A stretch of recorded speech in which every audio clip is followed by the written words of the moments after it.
In this lecture video, I will discuss the valence bond theory, which is a powerful theory that is used by organic chemists to understand chemical bondings and understanding the chemical reactivities of organic molecules.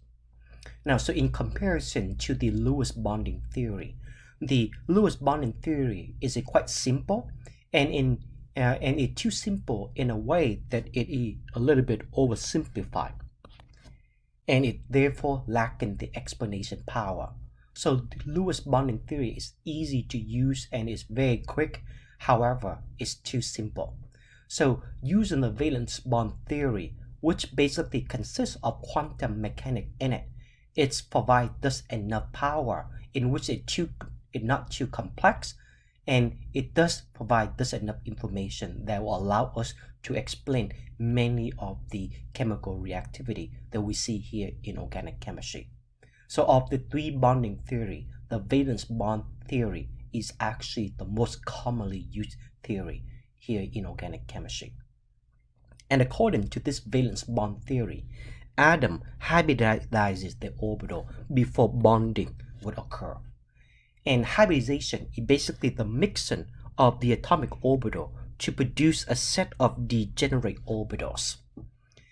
And so why do atoms hybridize their orbital? Their explanation is basically due to maximize bonding.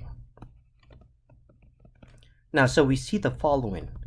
Many atoms are not stable by themselves, and therefore they need to form chemical bonds.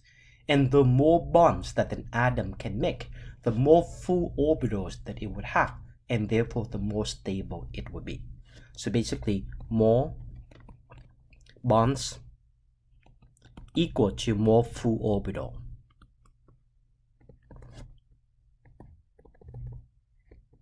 And therefore more stability. So therefore atom would like to form as many bonds that it can possibly make. And take an example. For carbon, initially this is the orbital diagram of a carbon, where carbon has 2 electrons in the 2s orbital, and now 2 electrons in this 2p orbital. And again, these are the valence electron and the valence orbital right here. And based on the orbital diagram of carbon, because carbon has 2 unpaired electrons in this 2 orbital, essentially we'll be able to use this 2 orbital right here to form bond. So based on this initial orbital diagram, this carbon will be able to form 2 bonds. But we see that carbon actually do not form 2 bonds, but it can form up to 4 bonds. So why do carbon indeed form 4 bonds instead of 2? The reason is because of the following. Carbon, nearly in 100% of the time, it actually undergo hybridization before it can actually participate in bonding. And this is what it's doing right here. It is taking electron from the s orbital and the p orbital and basically hybridize or mix them together to, in the end, produce a set of 4 degenerate orbitals that is equal in energy. And so this 4 orbital right here would now become the following. And each of this would then be called a hybrid orbital. And this hybrid orbital right here are formed due to the hybridization. And hybridization, again, is referred to the mixing of these different orbitals together. So initially, the electrons in the 2s is lower in energy compared to the 2p. So therefore, electron would then occupy this 2s orbital first before the 2p. But once hybridization have taken place already, all of this orbital now would have same energy to them. And that's why we use the term degenerate orbital, meaning they are same in energy. And because carbon have 4 electrons, and now these 4 hybrid orbitals are now same in energy, but not different like what we have seen initially. So therefore, the 4 electrons would then go into each of this orbital. So now we can see that this carbon right here has now 4 orbitals with unpaired electron in them. So you can use this 4 orbital right here to form 4 bonds. So through the process of hybridization, carbon can go from making 2 bonds to now 4 bonds. And we can see that 4 bonds would be better than 2, and that's why the carbon hybridizes the orbital before bonding can take place.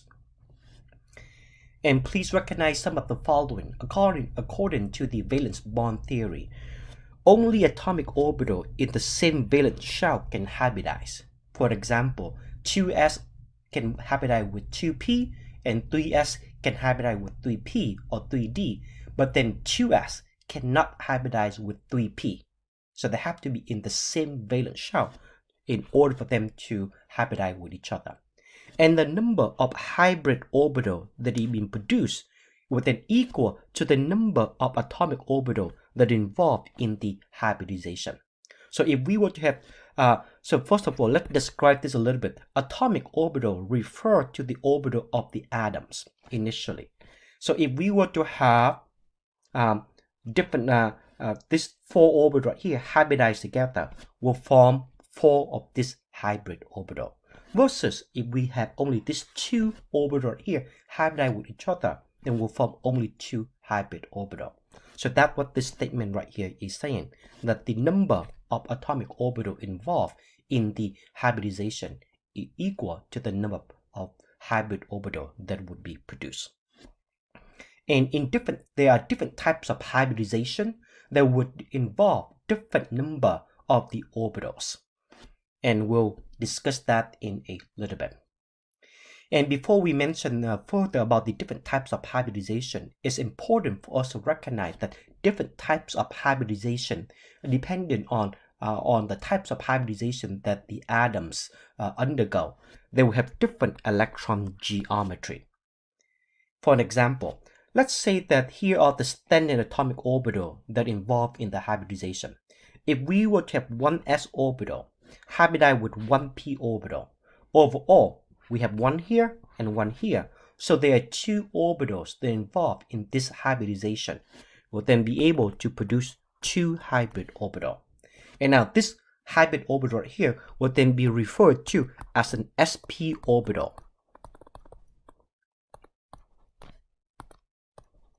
Or we can also call this sp1. And if we were to now have one s orbital and now 2 p orbital involved in this hybridization, we now have to produce 3 hybrid orbitals.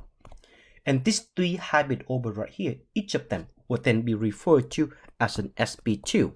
So sp2 means that this orbital right here is being produced due to the combination of 1s and 2p orbital. So we will be able to produce 3 sp orbital or sp2 orbital. And we can also have 1s orbital hybridizing with 3p orbital. So in this case right here, we have 4 orbitals involved in this hybridization. And this hybrid orbital right here will then be referred to as an sp3, since it get produced from the combination or the hybridization of 1s and 3p orbital. So this are the different types of hybridization that the carbon and many of the smaller elements on the second row can undergo. And these are the elements that we will focus on here in organic chemistry. And now, these different types of hybridization right here will have different electron geometry. For example, if an atom were to undergo sp1 hybridization, it would then have linear electron geometry. Or basically you have 2 electron groups. So Eg stands for electron group surrounding that central atom. And that's why we have the linear electron geometry. So in the case of an sp2 hybridization, if an atom were to undergo sp2 hybridization, it will then have the trigonal planar electron geometry. And now you have 3 electron groups surrounding the central atom. And similarly, if the atom were to undergo an sp3 hybridization, it will then have the tetrahedral electron geometry, which have 4 electron groups surrounding the atom that we are interested in. And so we would basically look at electron geometry. And by knowing the electron geometry, when we draw Lewis structure, we'll be able to figure out what types of hybridization that must have occurred in order to produce that particular electron geometry. So this is why knowing electron geometry will tell us what types of hybridization that must have taken place in order to produce it. And in the end, we see the following. Carbon, when a carbon have all single bond, that is when it will have sp3 hybridization. And when a carbon has a double bond, that is when this carbon right here will be having sp2 hybridization. And in the triple bond carbon, that is when the carbon will be having the sp1 hybridization. Now let's do this exercise right here to make sure that we know how to determine the hybridization for all of the atoms in an organic molecule. So let's now focus on this, starting from the atom on the left, on this oxygen. And again, we'll focus mainly on central atom. Okay, so hydrogen do not undergo any types of hybridization because it is a terminal atom. So with this oxygen right here, this is basically sp3. And the reason why is because this oxygen right here, so right now we are not putting in the lone pair of electron, but we need to be able to recognize that this oxygen has 2 lone pair of electron. So overall, it has 4 electron groups surrounding this oxygen, and it would then have the tetrahedral electron geometry. And this is why that this is sp3. And similarly for this carbon right here, it has 2 hydrogen on it, and it bonded to this carbon and this oxygen over here. So this is also an sp3 carbon as well. And same thing with this carbon. So this carbon again has 2 hydrogen that are not being drawn out right now. So because we are using this bond line structure, but it there have 4 electron groups surrounding it, and this is why this is also sp3. As for this carbon right here, these 2 carbons, so this carbon right here, each of this alkyne or triple bond carbon has 2 electron groups surrounding it. So it have the linear geometry, and therefore this would then be sp1. So this carbon is also sp1 as well, because it had linear electron geometry. And now for this carbon right here, so this carbon right here is trigonoplanar, and so therefore this would then be sp2. And all of this carbon right here are all sp2.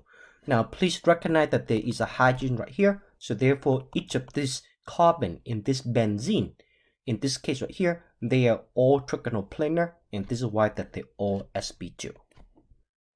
And now, so same thing with this one as well, so all of them are sp2.